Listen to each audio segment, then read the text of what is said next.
ہم سنیں گے مقدس ہستیوں کے بارے میں جنہوں نے جانور پالے ہیں۔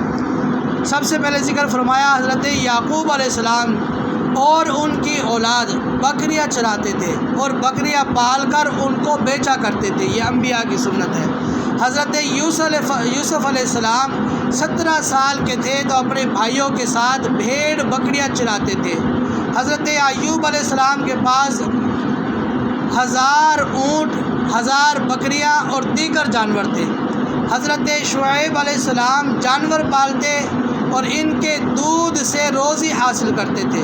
چنانچہ حضرت ابن عباس رضی اللہ تعالیٰ عنہ سے منقول ہے کہ حضرت شعیب علیہ السلام بکریاں چرایا کرتے تھے۔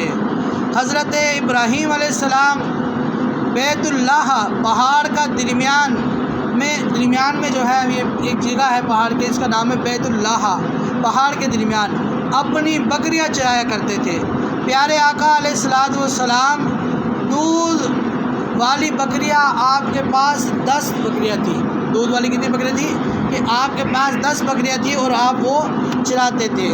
حضرت سیدنا ابو بکر صدیق رضی اللہ عنہ کا ذریعہ معاش تجارت تھا، مگر آپ نے بکریاں بھی پال رکھی تھی جنہیں آپ کے غلام حضرت عامر بن فہیرہ رضی اللہ عنہ چراتے تھے۔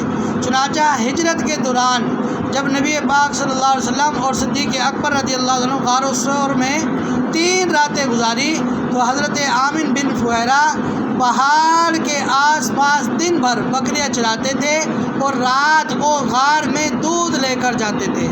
صحابی رسول حضرت عمر بن عباسہ رضی اللہ عنہ اپنے جانوروں کو چرانے کے لیے جایا کرتے تھے۔ جلیل القدر صحابی حضرت علقمہ بن قیس رضی اللہ عنہ جو علم حدیث کے ماہر ہے، حضرت ابن مسعود کے قابل شاگردوں میں سے ہے، لوگوں کو قرآن تعلیم اور حدیث کی تعلیم دیتے تھے۔ یہ وہ صحابی ہیں جو قرآن و حدیث میں مہارت رکھتے تھے، جنہیں سب سے زیادہ جو ہے حدیث یاد ہوتی تھی، حدیث کے ساتھ قرآن بھی یاد ہوتا تھا، تو وہ قرآن اور حدیث کی تعلیم دینے والے صحابہ کے بارے میں بتایا جا رہا ہے کہ وہ بھی بکریاں چرایا کرتے تھے۔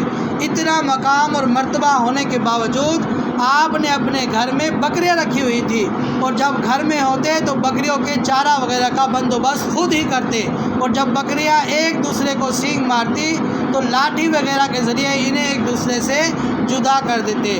حضرت حسان بن عطیہ رضی اللہ تعالیٰ عنہ اور جلیل القدر تابعی اور پرہیزگار تھے، آپ نے بکریاں رکھی ہوئی تھی جن کو چرایا کرتے تھے۔